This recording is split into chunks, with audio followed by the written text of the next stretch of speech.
Ave María Purísima, sin pecado concebida, María Santísima.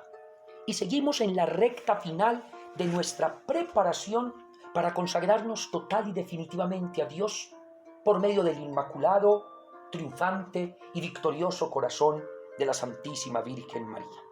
Y hoy quiero hablar con ustedes, hermanos, de un tema muy interesante, y es el desenlace definitivo de nuestras vidas. Es decir, vamos a preguntarnos hoy sobre algo más trascendente, y es, ¿qué pasa después de estar por este mundo? ¿Qué es lo que se viene para nosotros cuando terminemos el paso peregrinante por esta tierra? Porque es que el ser humano es un ser trascendente. Y recordemos que todo no se acaba cuando fallecemos. Por eso es necesario hoy hablar de esa realidad, de lo que nos espera más allá del sol, después de pasar por este mundo. Y para hablar de eso, pues la Iglesia en el Catecismo y en su doctrina nos enseña la existencia de las postrimerías, que son esas razones por las cuales vivimos en este mundo, pero viviremos también en lo eterno. Las postrimerías son entonces esa exigencia en la que el hombre pasará a la vida eterna, donde todo no termina con la muerte, donde hay una vida que se nos espera. Por eso, acordarnos de el final nos ayudará a vivir también el presente.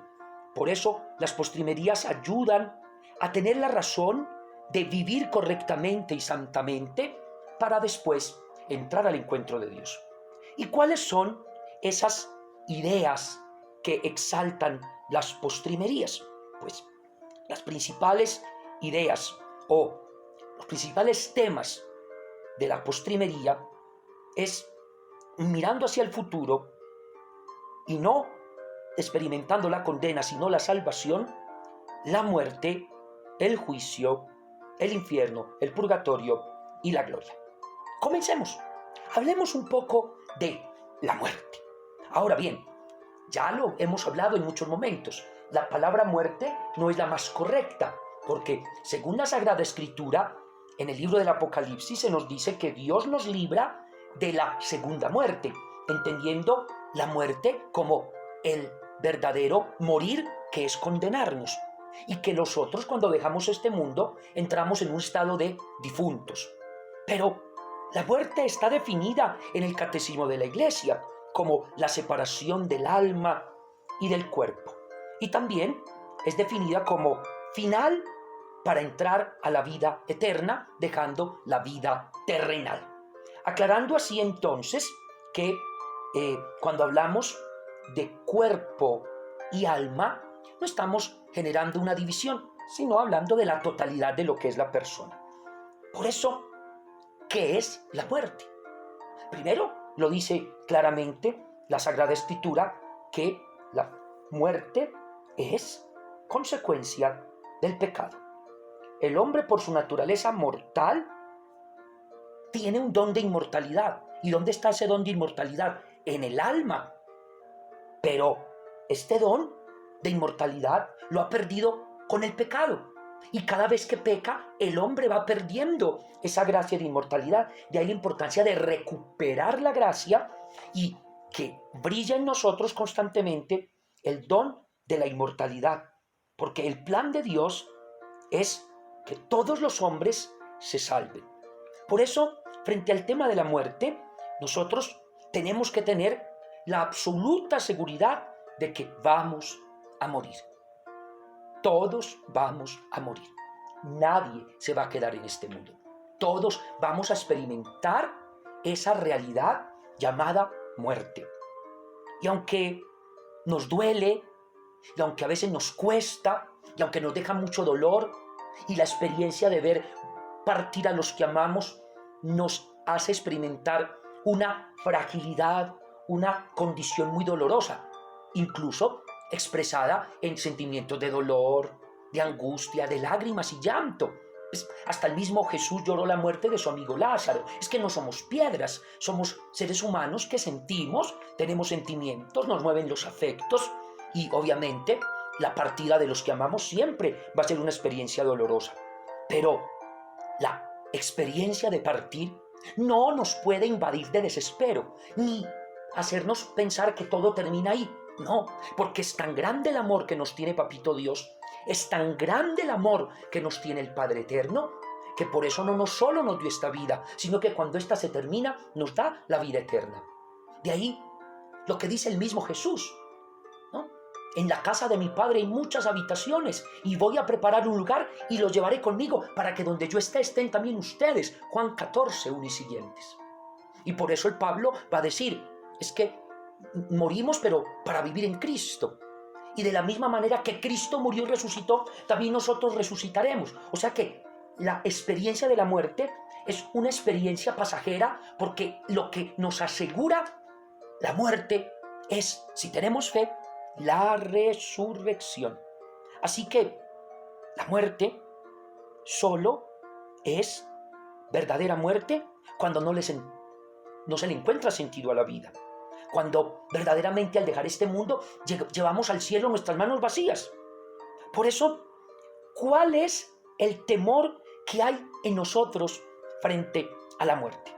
Primero, frente al pasado. Claro, es común que uno tenga remordimientos. Yo he experimentado muchas veces cuando visito a un enfermo que una de las cosas que más le angustia a una persona para dejar este mundo es todo lo que tiene que ver con su pasado, sus culpas, sus tormentos, sus vacíos, sus miedos, sus fracasos, sus frustraciones, sus heridas no sanadas, el no haber perdonado, el no haber pedido perdón, el habérsela pasado guardando odios, rencores, resentimientos, el no haber dado el paso de liberarse de muchas cadenas. El pasado es de las cosas que más sufre uno como temor de afrontar al momento de dejar este mundo.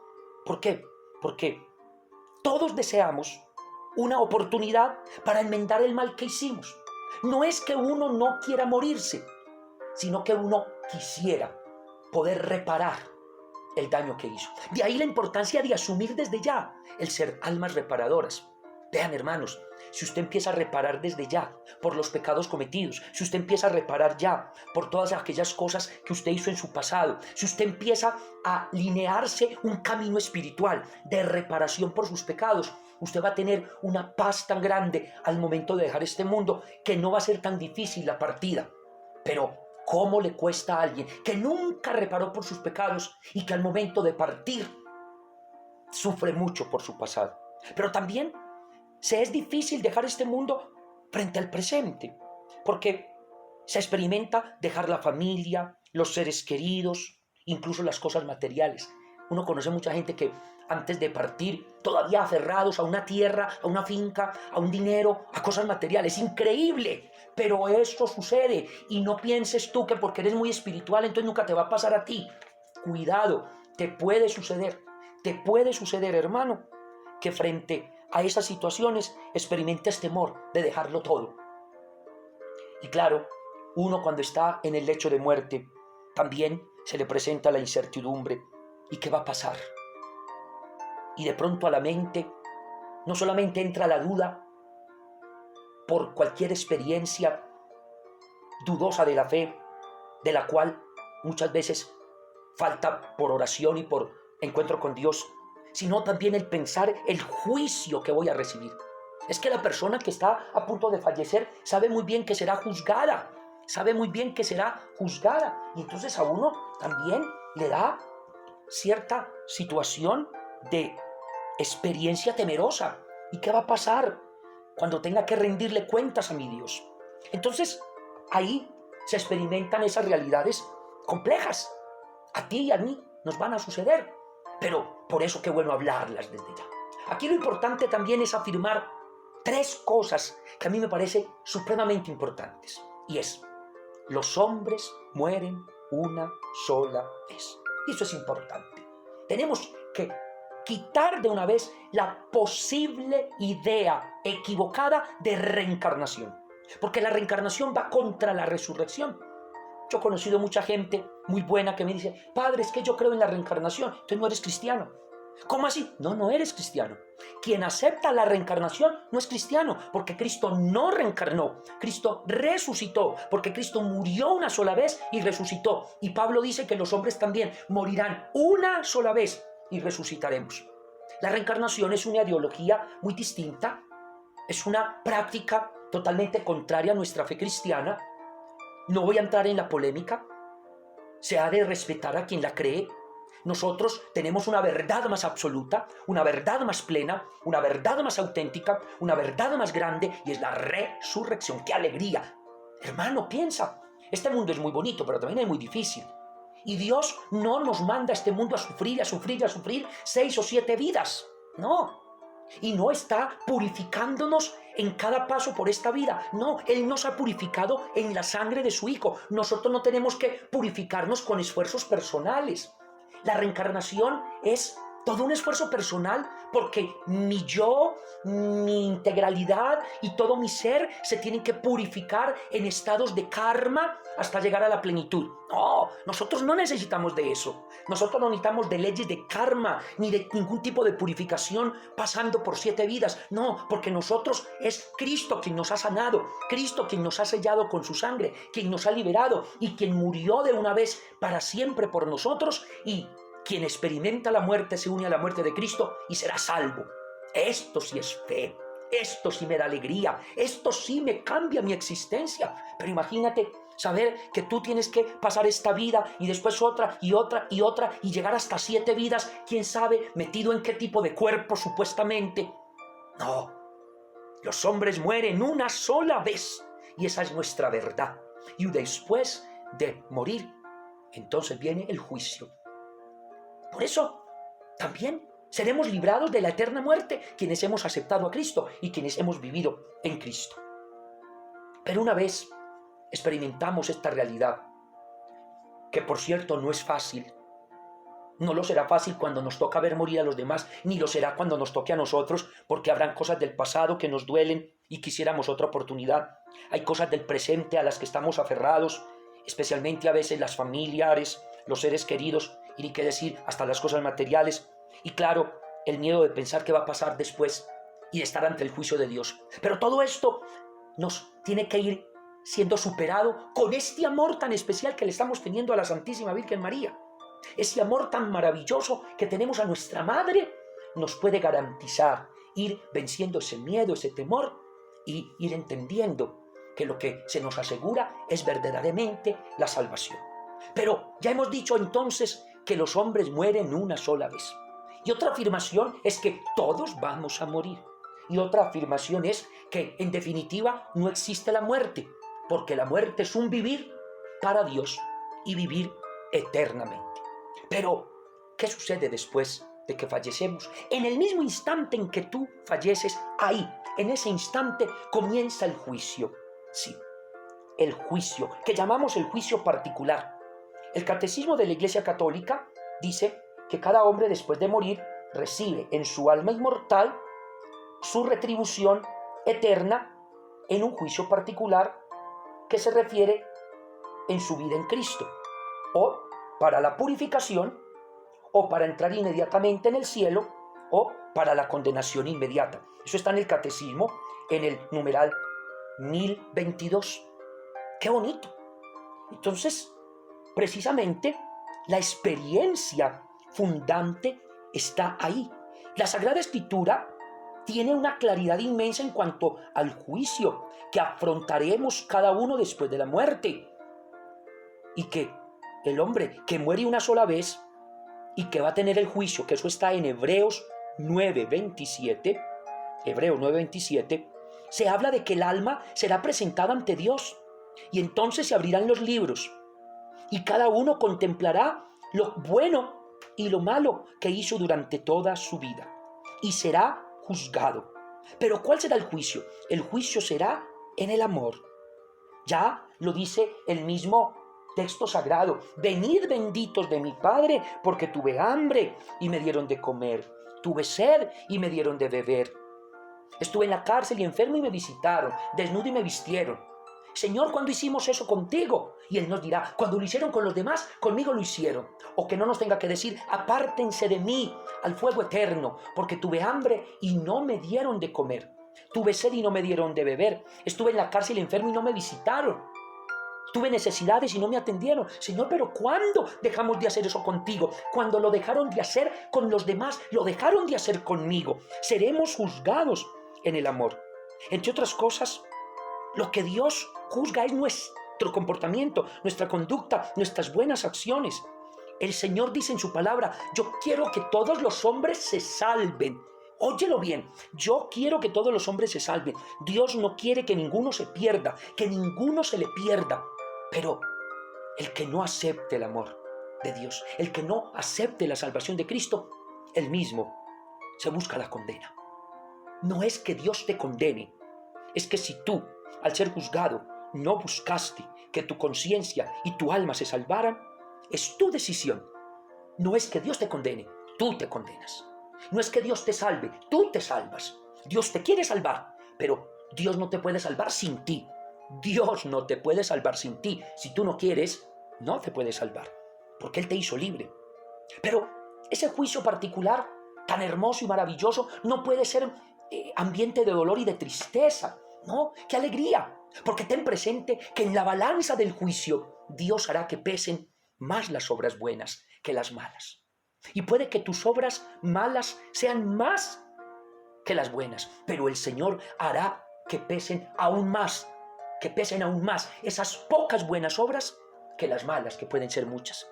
Es que Él no nos deja de amar. Él es bondadoso, Él es misericordioso, pero también ten presente que de Dios nadie se burla. No seas como aquellos que dicen, no, entonces comamos, bebamos, que mañana moriremos, y como Dios es tan bueno, y como Él ha dicho que los pecadores llevan la delantera, y como Dios nos ama con seguridad, que si yo al final le pido perdón, Él me va a salvar. O sea, que te estás burlando de Dios. O sea, ¿tú crees que Dios no se da cuenta de que te ha dado oportunidades durante toda esta vida para cambiar? ¿Te puedes burlar de Dios? ¿Acaso no te das cuenta que estas catequesis que estás haciendo son una oportunidad para renovarte, para fortalecerte y para caer en cuenta de muchas cosas en tu vida que no están bien? Entonces no te puedes burlar de Dios. Tú no le puedes salir a Dios y decirle, Señor, es que tú dijiste que me amabas. Sí, pero Él te dirá, ¿y cuántas veces te lo demostré y tú no aprovechaste esa oportunidad que te di? ¿Cuántas oportunidades te di? Muchas, pero muchas. Y tú no quisiste. Ahora no me salgas, que es que yo soy bueno y entonces puedo jugar a esa situación. No, el libre albedrío que nos ha dado Dios tenemos que manejarlo. Pero qué interesante que nosotros aprendamos a acercarnos a esa gracia de Dios. Ese juicio particular sucederá pues en el mismo momento en que nosotros dejemos este mundo. Gloria al Padre, al Hijo y al Espíritu Santo, como era en el principio, ahora y siempre, por los siglos de los siglos. Amén. Continuemos. El juicio universal. Porque no solamente está el juicio particular, sino el juicio universal. Y el juicio universal tiene que ver, de una manera muy especial, con la segunda venida de Cristo. Es decir, si vamos a hablar del juicio universal, tenemos que entender los siguientes elementos. Primero, el juicio universal sucederá cuando Cristo venga por segunda vez. Y ya sabemos que nadie sabe ni el día ni la hora en que va a suceder el juicio universal. También, el día del juicio universal, se dará la resurrección total de todos los que aún se encuentren en el purgatorio y de los que en ese momento se encuentren vivos en el planeta y en el universo entero. Y es interesante unir el juicio universal con la segunda venida de Cristo, porque precisamente hace parte de la parusía, es decir, hace parte de que Cristo venga por segunda vez a hacer que todo el universo sea juzgado. Recuerden lo que decimos en el catecismo y lo que decimos en nuestro credo. Y de nuevo vendrá vestido de gloria y majestad a juzgar a vivos y muertos. ¿Pero con cuál objetivo? De que su reino no tenga fin. De que su reino no tenga fin. Ojo con eso. Porque el motivo de la segunda venida de Cristo es esa. Recapitularlo todo, ordenarlo todo, unirlo todo. consumarlo todo en el amor. Por eso los últimos tiempos comenzaron desde que Cristo vino por primera vez. Estamos ahora en esta época del Espíritu Santo y de la Virgen María. Y vendrá el momento del juicio universal, que será inaugurado con la segunda venida de Cristo. Y esa segunda venida de Cristo dará inicio a el juzgar el universo entero. Y hablar de juicio universal significa que será también juzgada la historia, la sociedad, el mundo entero. Todo será juzgado. Por eso, como dice la palabra, pondrá sus ovejas a la derecha y a la izquierda. Estos irán a la vida eterna, estos al castigo eterno. Cristo vendrá acompañado de sus ángeles y congregará a todos para hacer ese juicio, que será el juicio universal. Un juicio del que nosotros no podemos escaparnos y del que toda la humanidad será juzgada. Será juzgada la Iglesia en su totalidad y a lo largo de su historia, sí. Será juzgada cada nación, será juzgada cada pueblo, será juzgada cada persona, será juzgada la historia de la humanidad, desde que empezó hasta el día del juicio final. Oiga, qué belleza. Y ese juicio, entendámoslo como una manera en que Cristo, por mandato del Padre, le va a dar plenitud a todo lo creado. ¡Qué gran bendición! Pero, volviendo al juicio particular, el juicio particular va a desencadenar 3 grandes acontecimientos: purgatorio, cielo, infierno. Primero, las 3 realidades existen. Las 3 son realidades verdaderas. Y en las 3 hay una verdadera catequesis profunda que vamos a compartir. Hablemos del purgatorio, porque es que es una de las realidades que más encontramos nosotros que gente niega. Primero que todo, la niegan porque dice que no aparece la palabra purgatorio en la Biblia. ¿Dónde aparece la palabra purgatorio en la Biblia, Padre? Dígame por Dios. Estamos de acuerdo, la palabra como tal, purgatorio, no aparece en la Biblia. Es que la palabra Biblia tampoco, como Padre, sí aparece ¿dónde? En la pasta, como título. A ver, léase usted desde el capítulo 1 del Génesis, verso 1, hasta el último libro del Apocalipsis, en su último versículo, a ver en dónde aparece la palabra Biblia. No aparece. Y todos le decimos Biblia, y todos la llamamos Biblia, porque Biblia significa conjunto de libros. Biblia viene de biblioteca. La Iglesia le puso ese nombre, la Iglesia, para hablar de que es un conjunto de libros. Pero entonces suena más lindo decir Biblia que decir, ve, tráeme el conjunto de libros revelados por Dios. Ve, tráeme el libro. En cambio, la palabra Sagrada Escritura sí se encuentra más fácil, pero es lo mismo. ¿Qué es la Sagrada Escritura? La Sagrada Escritura es un conjunto de libros revelados por Dios. ¿Cómo se puede también llamar a ese conjunto de libros o Sagrada Escritura? Biblia, porque Biblia significa conjunto de libros. Ahí está. Es cuestión de palabras, es lo que llamamos etimologías. Bueno, purgatorio también es igual. Lo que pasa es que la palabra Biblia es una palabra latina, también la palabra purgatorio es una palabra latina. Pero, ¿qué significa purgatorio? Purificación. Óigalo bien, purificación. Te pregunto, ¿puedes tú dudar que en la Biblia se hable de purificación? ¡No! ¿Qué tal donde llegues a dudar eso? Donde llegues a dudar que en la Biblia se habla de purificación, nunca has leído la Escritura. El Catecismo de la Iglesia 10:30 dice: los que mueren en la gracia y en amistad de Dios, pero imperfectamente purificados, están seguros de su eterna salvación, pero tienen que purificarse para obtener la santidad necesaria y entrar en la alegría del cielo. ¡Qué bonito! Claro, es que yo he llamado muchas veces al purgatorio, escuchen la expresión, me la han escuchado en mis predicaciones, la última oportunidad de Dios. Sí, ese es el purgatorio, la última oportunidad de Dios.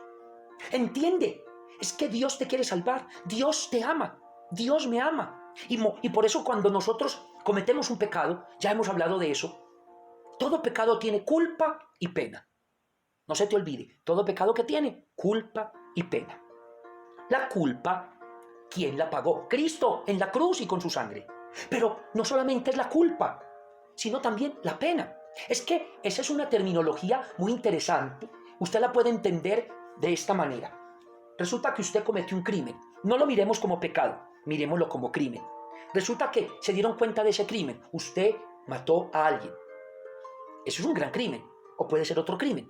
Resulta que cuando a usted lo llaman a cuentas por ese crimen cometido, a usted le aplican una culpa. Usted es culpable. A usted lo determinan culpable. A usted la ley le dice, usted cometió ese crimen. Usted es culpable. Pero inmediatamente la ley te aplica algo para reparar ese daño. Y es lo que le aplican una pena. Usted tendrá que pagar tanto tiempo de libertad, privado de su libertad, tendrá que reparar pagándole o indemnizando a la familia, tendrá que hacer esto y aquello. ¿Ven? Se le aplica una pena por eso cometido. Lo mismo pasa con el pecado. Cuando yo peco, yo tengo que reconocer que soy culpable. Pero resulta que a mí, Cristo ya me absolvió la culpa. Sobre mí no hay culpa alguna. ¡Qué bendición! Hermano, por eso usted nunca puede sentirse culpable. Si usted ha aceptado a Jesucristo, si usted ama a Jesucristo, si usted se ha dado a Jesucristo, usted no es culpable. Pero usted sí tiene que pagar la pena de cada pecado. Y por eso, ¿dónde se paga la pena? Reparando.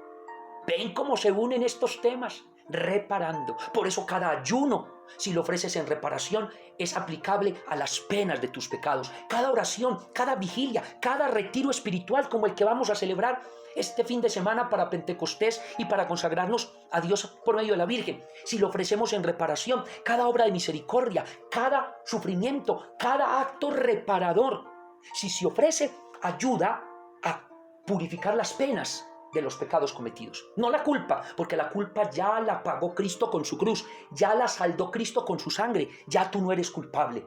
Cristo se hizo culpable por todos. ¡Qué belleza! Cristo se hizo culpable por todos. Asumió la culpa de nuestros pecados y la redimió en su cruz por todos nosotros. Pero la pena queda, y esa pena la tenemos que pagar. Sin embargo, muchos no. Muchos creen que porque hicieron un Padre Nuestro y una Ave María, entonces ya, esa es la pena. No, ahí se le están acumulando. Y por eso el Señor a uno le da muchas oportunidades para caer en cuenta. Esta es esta catequesis. Sé que la mayoría han escuchado el tema de la reparación, pero sé que otros no.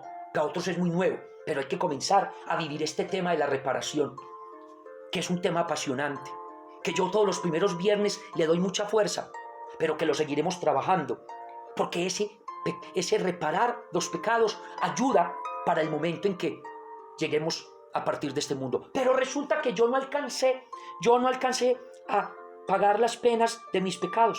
Entonces se me da esa oportunidad llamada purgatorio para purificarme por las penas que no alcancé. De ahí la expresión que se utiliza, almas en pena. ¿Ven? ¿Por qué les dicen almas del purgatorio o almas en pena? Porque están penando. ¿Penando qué significa? Están terminando de pagar lo que no pagaron en vida porque no alcanzaron. ¿Saben qué decía Santa Teresita? Señor, dame mucho purgatorio. Una santa de esas diciendo, dame, Señor, mucho purgatorio. Pero ella lo decía no porque se sintiera mala, sino porque ella no quería entrar con ninguna impureza al cielo. Eso es puro amor. Se parece a nosotros, que no estamos haciendo nada para reparar nuestros pecados. Es más, ni siquiera hemos salido de ellos, empezando por ahí. ¿Para cuándo vas a dejar tu conversión? ¿Para cuándo vas a dejar salir del pecado? Padre, es que yo no me puedo confesar. Vea, esa cosita pues de que porque no me he podido confesar entonces no puedo hacer nada, no es la respuesta. A mí no me salgan con eso. Primero, usted ya sí está arrepentido. Hermanos, ¿cómo así que me dice usted a mí que porque no puede recibir la absolución entonces no va a poder conseguir nada? No, yo entiendo que la absolución es necesaria, porque si no, no hay sacramento. Pero ojo, este tiempo tan largo sin recibir la absolución, ¿lo has aprovechado para examinar bien tu conciencia, para estar con dolor del pecado, para decidirte no pecar más, para que cuando llegue esa gracia tan grande de la absolución sea una verdadera confesión? Porque o si no, de nada sirve. Y además, ¿qué? ¿Estás simplemente esperando eso o quieres reparar verdaderamente por tus pecados? Es que la tarea es esa, entrar en una actitud de reparación auténtica de nuestros pecados, a reparar por ellos. Por eso yo los invito, hermanos, para que entremos en una actitud gozosa y maravillosa de esa gracia especial que se nos da en el purgatorio. ¿Quiénes van al purgatorio? Todos aquellos que no son santos, que no están en pecado mortal, porque si hubieran estado en pecado mortal no van al purgatorio, se condenan. Pero entran allí porque es una gracia especial en la que aspiran, después de purificarse, entrar directamente al cielo. ¿Qué sucede allí? El alma se está purificando de las penas de los pecados, de aquello que no alcanzó a purificarse en vida, de aquello que no alcanzó a reparar en vida. Y por eso ese acto purificador lo representa con fuego, porque el fuego purifica. Y también lo representan con dolor, porque verdaderamente el reparar duele.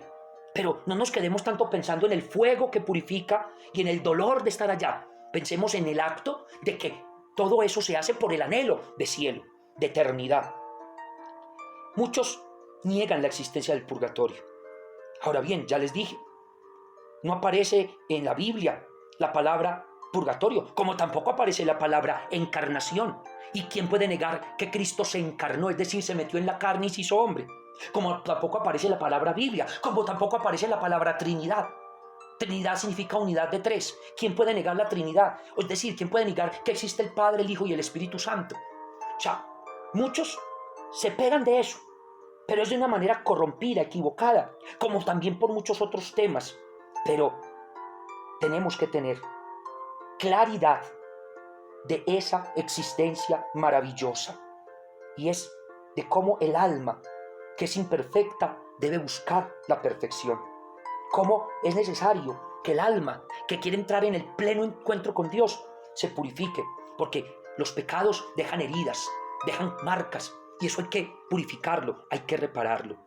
El daño que se hace se repara, porque todo pecado en culpa y pena, entonces el perdón ya se recibió. Pero, a ver, pensemos, yo clavo en la pared un clavito, lo quito, ahí quedó el huequito queda, eso hay que resanarlo, así pasa. Entonces yo quito el clavo porque ya el Señor me quitó el pecado, Él me ha perdonado mi culpa, pero ahí quedó el huequito, yo tengo que reparar. ¿Será que lo voy a hacer? Es como cuando sale una humedad, ya lo dije en otra oportunidad, entonces salió la humedad. Entonces, si yo no cojo la gotera, si yo no reparo bien cogiendo la gotera, eso vuelve y sale. Entonces mucha gente se confiesa, pero no busca reparar el daño de raíz, no simplemente resana, vuelve otro invierno y vuelve y sale. No, el Señor nos quita la culpa y nos perdona, pero nosotros tenemos que reparar y reparar bien. Respecto a esta verdad, entonces nosotros debemos unirnos en oración. Dice Segunda de Macabeos 12, 42, 45, que es justo orar por los que fallecen. Y miren, por ejemplo, cómo entonces el Evangelio nos habla precisamente de estas realidades. Miren, en Mateo 12, 32, donde Jesús no condena la creencia de los judíos en una purificación después de esta vida, sino que la apoya, donde Jesús habla del pecado contra el espíritu y dice que este no se perdona ni en esta vida ni en la otra, lo que nos muestra claramente que hay pecados, unos los que no se perdonan ni en esta vida ni en la otra, y los que se perdonan en esta vida o en la otra. Esta purificación de los pecados en la otra vida es el purgatorio. O como dice Mateo 18, 23, 35, aprendan algo sobre el reino de los cielos. Jesús explica cómo funcionan las cosas en el reino de los cielos, narrando aquella parábola del hombre injusto que no quiso perdonar a su deudor, ¿no es cierto? Y entonces llega y le dice, tú me pediste que te perdonara la deuda y yo lo hice porque tuve compasión de ti. Y ahora a ti te tocaba también tener compasión de aquel que no te había pagado la deuda. Y entonces lo mismo hará mi Padre Celestial si no perdona a cada uno de corazón a su hermano. Es decir, pagar esa deuda significa ese castigo temporal, y este castigo temporal es precisamente también el purgatorio. Cuando Jesús habla, dice nuevamente de la cárcel, a la de la que no se sale hasta que se paga el último centavo. Esa cárcel es precisamente el infierno del que ya no se sale nunca, pero de esta cárcel de la que se habla, como es el purgatorio, es de la que sí se puede salir si se paga. Entonces nosotros entendamos esa importancia tan grande de mantenernos en oración y de purificación a la que vamos a entrar sin temor, sin miedo. ¿A las almas del purgatorio se les puede invocar? No. ¿Que para que me despierten? No. ¿Que para que me ayuden? No. Eso es equivocado, ¿cierto? Ya sabemos que no es así. La iglesia les tiene aprecio, las invoca, pero no para pedirles favores, sino que lo hacemos de una manera muy especial para orar por ellas y de manera especial ofrecer la Eucaristía, que es el mejor ofrecimiento que podemos hacer por los difuntos. Nosotros debemos rogar constantemente a María y al Señor para que tenga alivio y consuelo pronto de los difuntos. Ahora, existe el dogma de la comunión de los santos. Ese dogma habla de que hay una comunión entre el cielo, el purgatorio y la tierra. Pero ese dogma de comunión es un dogma que nos habla de que la iglesia purgante, la iglesia peregrina que somos nosotros y la iglesia celeste son una sola iglesia. Por eso nuestros seres queridos, los difuntos, hacen parte de la iglesia en estado de purificación. Y lo que podemos hacer por ellos es orar por ellos, unirnos en oración con ellos y de esa manera alcancen la santidad a la que también nosotros queremos entrar. Y por eso invocarles no es lo más sano, no es adecuado, no es una práctica religiosa loable, y que los queremos, sí, y que ellos desde allá agradecen nuestras oraciones y mucho. Por eso vivamos esa alegría tan gozosa y apliquemos toda oración a nuestros seres queridos. No dejemos de orar por nuestros seres queridos e invocar una oración por ellos. Padre, y si alguno de ellos ya no está en el purgatorio, la oración no se pierde. Y esa oración del ser querido tuyo, que piensas que todavía está en el purgatorio y resulta que ya está en el cielo, pues igual es válida y se le aplica a otros. Gloria al Padre, al Hijo y al Espíritu Santo, como era en el principio, ahora y siempre, por los siglos de los siglos. Amén. Terminemos con el tema del infierno y el cielo. Quiero invitarlos a que entendamos el infierno como un estado de autoexclusión. Cuidado, el infierno no es un defecto de la misericordia de Dios como algunos han pensado. No, es que entonces si Dios es tan bueno y si Dios es tan perfecto, ¿cómo es que condena? ¿Cómo es que existe el infierno? Cuidado, es que el infierno es quien se autoexcluye de Dios, quien se aleja de Dios. Dios te quiere salvar, pero el pecado nos aleja. Y si morimos en pecado y sin arrepentimiento, ¿qué puede hacer Dios para salvarte?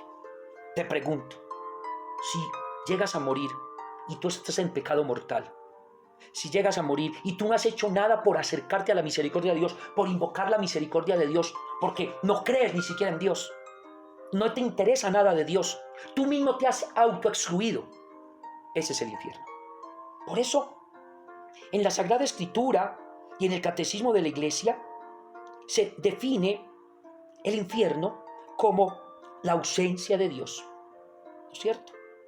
En este estado de autoexclusión, yo definitivamente decido por no estar en la comunión con Dios. No quiero estar en la lista de los bienaventurados. A eso se le ha llamado en la Iglesia el infierno. Lo dice el Catecismo 10:33. Por eso el infierno es la suma de todos los males, donde no hay ningún bien.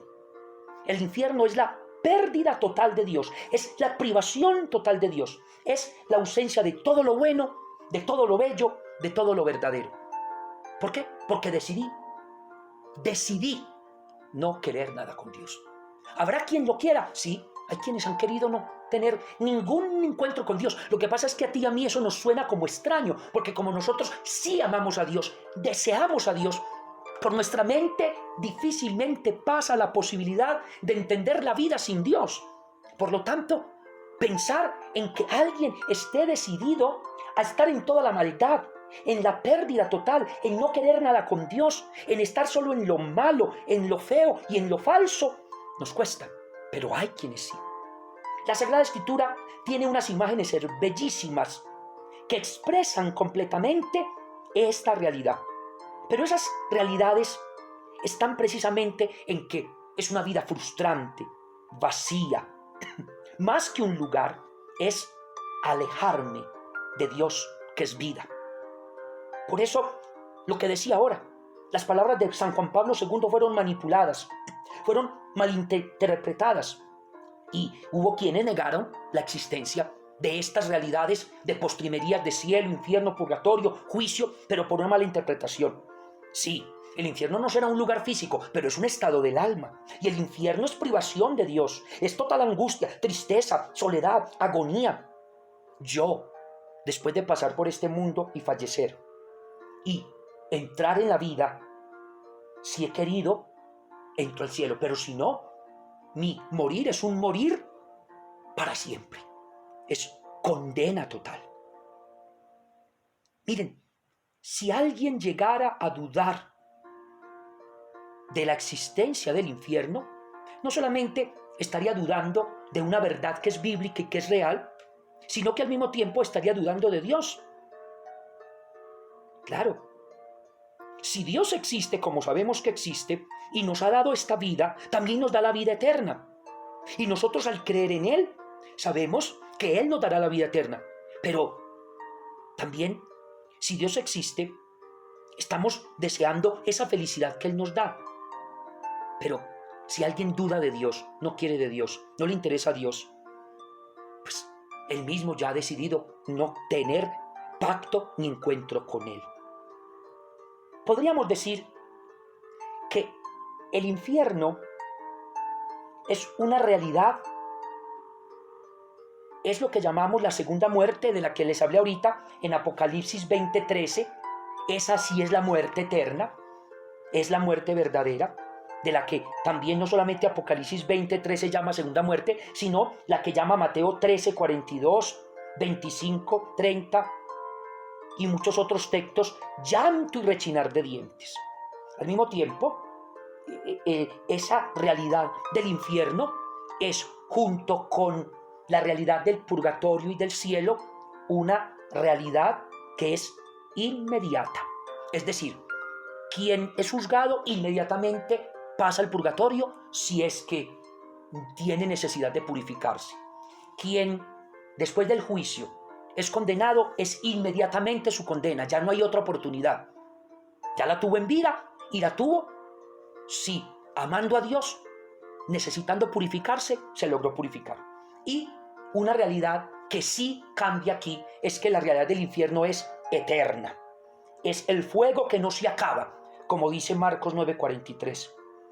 Es, como dice también en la parábola del rico Epulón, es un lugar de pena definitiva, donde dice, de allí no hay posibilidad de retorno. Lucas 16:19. Es ruina eterna, es total la lejanía de Dios. Es como dice Mateo 25:41, aléjense de mí, al fuego eterno. Entonces, el infierno es inmediato y es eterno. El purgatorio es inmediato, pero no es eterno. Lo eterno es el cielo. El cielo es inmediato y eterno, porque hay quienes entran inmediatamente al cielo, claro, los santos. Y cuando nosotros entremos al cielo, también seremos santos. Todos los que llegan al cielo son santos. Padre, pero no son santos los que la iglesia proclama santos. Ojo, precisamente por eso los proclama. ¿Qué significa proclamar? Significa que de todos los que ya están en el cielo, hay unos que son puestos como modelo de que sí se puede entrar al cielo definitivamente, de que sí se puede entrar al cielo para gozar del Señor. Pero obviamente, el cielo es también inmediato y eterno. Pero retomemos.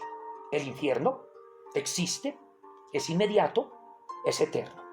¿Por qué? Porque de allí no se sale. Nosotros tenemos que entender esta realidad. Aunque Dios quiere salvarnos. Y yo quiero insistir en este texto, ¿no? Primera Timoteo 2:4, la he repetido mucho. Porque Dios quiere que todos los hombres se salven. Ese es el camino. Pero quienes no lo quieren, no se quieren salvar. Si yo no me quiero salvar, entonces ¿cuál es la opción? Me voy a condenar. El infierno es simplemente negar y aceptar a Dios y a Cristo. Por eso, así como tan alegre es el cielo, tan triste y doloroso será el infierno. qué decidido estoy yo a renunciar a todo aquello que implique caer en pecado mortal. Y si he caído en pecado mortal, qué tan decidido estoy para recibir la absolución pronto y tomar la decisión de no pecar más. Hombre, hoy puedes morir. ¿Qué será de tu alma? Se los digo porque yo me lo digo todos los días antes de acostarme. Felipe, hoy puedes morir. ¿Qué será de tu alma? Pecados mortales nunca quiero tener. Y examino mi vida y creo que nunca he tenido un pecado mortal. Pero tengo muchos pecados, de los cuales tengo que confesarme constantemente, arrepentirme constantemente, para que cuando llegue mi punto final de este mundo, pase por el purgatorio y con alegría me purifique, si es que no alcanzo a reparar por los pecados cometidos, y anhelar la gloria del cielo. Porque el cielo también es esa realidad maravillosa. El cielo, felicidad eterna. El catecismo dice: esta vida perfecta con la Santísima Trinidad, esta comunión de vida y de amor con ella, con la Virgen María, los ángeles y todos los bienaventurados, se llama cielo. El cielo es el fin último, la realización de las aspiraciones más profundas del hombre, el estado supremo y definitivo. Así lo dice el catecismo en 10:24. Son todos los santos los que han hablado del cielo. Aquí no nos alcanzarían las palabras, no nos alcanzaría. Tendría que dar muchos audios para hablarles del cielo. ¡Qué alegría! El cielo es esa posesión plena y perfecta de felicidad sin límite, donde el corazón del hombre, el alma, habitará por siempre y para siempre en Dios. También el cielo es inmediato, también el cielo es eterno. Es el goce de la visión beatífica. ¿Por qué? Porque veremos tal cual a Dios. Esa visión beatífica es la que anhelan los santos. ¿Por qué? Porque los santos quieren sumergirse totalmente en Dios. Y ser arrebatados de este mundo es para entrar al cielo, para gozar de Dios, para ver cara a cara a Dios. Sí, para disfrutar por siempre. De lo que aquí disfrutamos en la Eucaristía, de lo que aquí disfrutamos en los sacramentos, de lo que aquí vislumbramos en la fe, lo contemplaremos totalmente en la eternidad. Los santos anhelaron el cielo. Donde yo me quedara aquí hablando de todo lo que han dicho los santos del cielo, también nos quedaríamos todo el día y toda la noche. El cielo debe ser tu aspiración más profunda. Allí nos espera el Señor. Allí nos espera el Padre. Que estas catequesis que ya están llegando a su final sean para ampliar el deseo y el anhelo de retornar a la casa del Padre, de volver al cielo. Jesús, anhelo entrar en la morada del Padre. Enséñame, oh Virgen María, a fortalecer mi alma para que yo, en oración, pueda anhelar y disfrutar de la eternidad. Un consagrado a María debe vivir con sus pies en esta tierra, pero con su corazón y sus ojos solo puestos en el cielo, en la eternidad, en el goce de Dios. Si tú no anhelas el cielo, ¿para qué vas a hacer esta consagración? Si tú no deseas la eternidad, ¿para qué hiciste todo esto? No, lo hicimos juntos porque nuestro deseo y nuestro anhelo es el cielo y la eternidad. Vamos a defender estas verdades. Vamos a defenderlas, pero sin entrar en polémica con nadie, porque no se trata de salir a pelear con nadie. No, cuando se te dé la oportunidad, habla de la muerte con lo que significa verdaderamente el morir, que significa un vivir en Cristo. Habla con alegría del juicio, porque habrá quienes dicen: a mí no me interesa, ¿yo qué voy a creer en eso? Yo le voy a decir lo que siempre he dicho: puede que usted no crea en el juicio, pero va a ser juzgado, así usted no lo crea. Como usted y yo somos de fe, simplemente sabemos que seremos juzgados. Tratemos de vivir bien, para que el juicio sea de premio y no de castigo, para que el juicio nos dé como resultado, si es que las penas no se han podido pagar, las penas del pecado, las paguemos en el purgatorio sin miedo. Y si nuestra vida entra en la gozosa presencia eterna de Dios, que es el cielo, disfrutarla por siempre. Y hagamos todo lo posible por apartarnos del pecado mortal y no morir en él, y así ser salvados. Pero no solamente defendamos esas realidades, yo te invito a ti para que defiendas también la unidad de la iglesia. Es que nuestra iglesia es una. Y yo lo dije hoy, precisamente en el Evangelio de la misa. Procuremos que el Espíritu Santo nos ayude a vivir en la unidad. Yo entiendo que hay cosas que no compartimos con algunos jerarcas, que de pronto hay cosas que no compartes con algunos de los superiores, pero que eso no sea motivo para dividir a la iglesia. ¿Cómo le duele a Cristo que nosotros por dentro estemos divididos? Padre, pero es que hay muchos que se han separado. Por eso, es que si se fueron, nunca estuvieron. Si se fueron, nunca estuvieron. Pero usted y yo que estamos, basta ya de hacer sufrir tanto a Cristo. Basta ya de hacer sufrir tanto a la iglesia. Sí, yo también estoy pensando como ustedes que hay cosas de doctrinas llamativas y extrañas que parecen filtrarse en la iglesia. Yo también estoy de acuerdo con ustedes de que hay un falso ecumenismo que no podemos practicar. Yo también estoy de acuerdo con ustedes que hay cosas de la doctrina, de la moral y de la enseñanza que no pueden cambiar. Yo estoy con ustedes. Pero no hagamos de esto motivo para dividirnos más, porque eso es lo que el diablo quiere.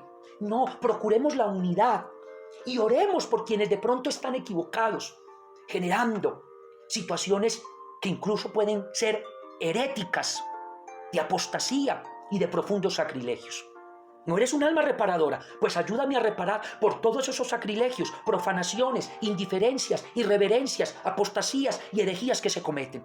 Pero no dividiendo más a la iglesia. Defendamos a la iglesia y su unidad, porque está herida y seguirá siendo herida por tantos cismas que son el no a la unidad, por tantas situaciones que se están dando y que se seguirán dando, y que nosotros debemos procurar una sola fe. Amemos nuestra iglesia, defendamos nuestra iglesia, pero tratemos de vivir en la gracia de su amor y de su bondad. Que la protección de la Santísima Virgen nos ayude. Pidamos también la verdadera intercesión de los ángeles. Recordemos que existe nuestro ángel de la guarda. En la misma Biblia dice: mandaré mi ángel delante de ti para que te proteja en todos tus caminos. Invoquémoslo, pero unido a él invoquemos a toda la corte de los ángeles, querubines que le adoran, serafines que le cantan, tronos, dominaciones y principados, potestades, ángeles y arcángeles, como han sido temas que hemos tratado en tantas otras oportunidades y que nos han servido muchísimo para darle gloria y honra al Señor. Que la Santísima Virgen María, nuestra Madre, nos acompañe y que esta preparación que va llegando a su final sea para que verdaderamente entendamos el triunfo victorioso de su Inmaculado Corazón, y que cada promesa que hemos vivido, cada experiencia que hemos tenido con esta catequesis nos ayude. Recuerden, entonces, generar ese despertar del triunfo del Inmaculado Corazón de María.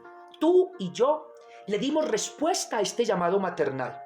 ¿Y cómo fue nuestra respuesta? Queremos consagrarnos por medio de tu Inmaculado Corazón y así participar del triunfo de María, que no es otro que el triunfo ¿de quién? De Cristo y del Padre. Pidámosle entonces a la Santísima Virgen que nos lleve a sus brazos maternales, que nos presente al Padre Celestial, que nosotros queremos servirle a Cristo. ¿Y cómo? Siendo almas reparadoras. ¿Cómo? Siendo almas que viven los sacramentos, que viven los mandamientos, que crecen en la virtud, virtudes que ella nos está ayudando a poder vivir. Por eso, que nuestro acto de consagración sea un ofrecimiento de un sí generoso de todos nosotros. Fortalecido, eso sí, por la acción del Espíritu Santo, porque miren qué tan particular. La mayoría de ustedes que se van a consagrar este domingo al Inmaculado Corazón de María también lo van a hacer por medio de la acción del Espíritu Santo, porque es día de Pentecostés y día de la visitación de María su prima Isabel. Buscamos de ti, oh María, Reina de los Apóstoles, en oración, porque tú eres nuestra corredentora. Guíanos en medio de tanta oscuridad y aún en medio de tanta confusión queremos salir victoriosos. Confiamos en ti, Madre, confiamos en ti. Vigila nuestros deseos. Ayúdanos en esta renovada acción de ser orantes y penitentes, de vivir la Eucaristía, de ser un verdadero apóstol del Santo Rosario, de comprometernos a vivir el Evangelio y una vida de verdadera austeridad. Prometemos contigo, Madre, ser más fieles a la Iglesia, anhelar el cielo, alejarnos del infierno vivir la gracia para que cuando llegue nuestra partida podamos tener una buena y santa muerte. Líbranos, oh Santísima Virgen María, de morir quemados, ahogados o muertes extrañas. Líbranos de no poder recibir los sacramentos o de no recibir un funeral apropiado, y que tú, Virgen Santísima, nos ayudes a permanecer en la gracia todos los días. Que el Espíritu Santo suavemente nos ayude a reconocer este compromiso que vamos a dar y así seamos cubiertos con su presencia maravillosa y así con María alcanzar la salvación. Amén. Ave María Purísima, sin pecado concebida, María Santísima. Al final, mi corazón inmaculado triunfará.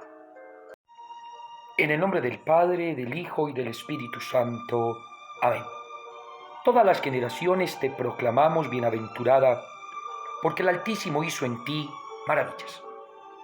Acuérdate, oh piadosa Virgen María, que jamás se ha oído decir que ninguno de los que han acudido a tu protección, implorando tu asistencia y reclamando tu socorro, haya sido abandonado de ti.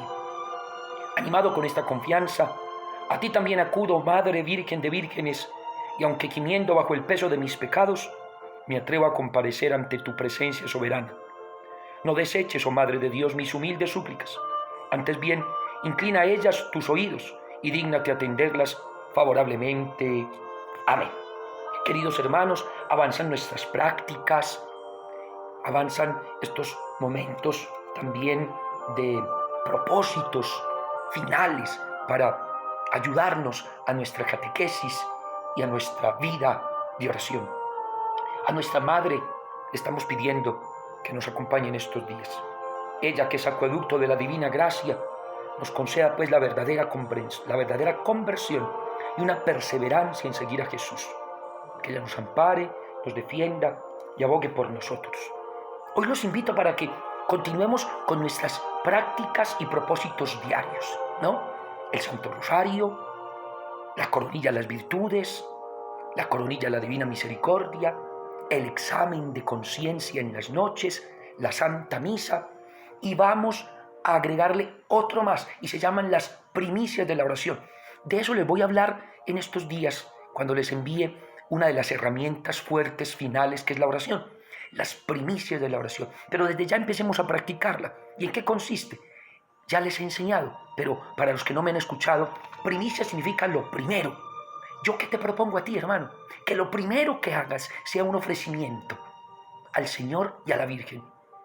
Ofrecimiento que va a ir acompañado de ese besito que le vas a dar a la imagen de la Virgen.